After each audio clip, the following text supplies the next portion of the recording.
किनके गुरही जिलेबी खियादार जाऊ, किनके गुरही जिलेबी खियादार जाऊ। जल्दी चली ना आलस धरार जाऊ, जल्दी चली ना आलस धरार जाऊ। किनके गुरही जिलेबी खियादार जाऊ, किनके गुरही जिलेबी खियादार जाऊ।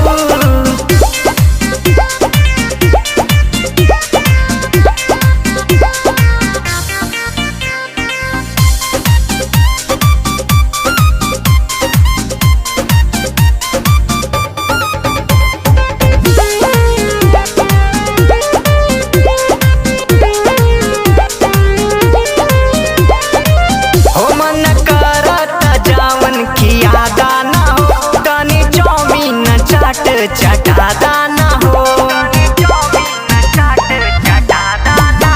मन करता जावन खियादा ना हो, तनी चाउमीन चाट चटादा ना हो। भीड़ लागल बा जल्दी लिया दर जाऊ, भीड़ लागल बा जल्दी लिया दर जाऊ। किनके गुरही जिलेबी खियादार जाऊ, किनके गुरही जिलेबी खियादार जाऊ।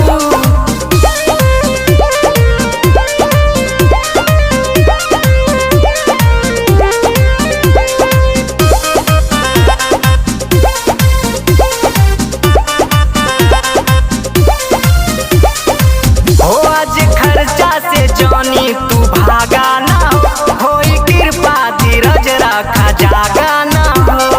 कृपा धीरज रखा जागा ना हो, आज खर्चा से जानी तू भागा ना हो, कृपा धीरज रखा जागा ना हो। ब्रिजेश आनंद के गाना बजा दर जाऊ, राहुल चिलरू के गाना बजा दर जाऊ। किनके गुरही जिलेबी खियादार जाऊ, किनके गुरही जिलेबी खियादार जाऊ।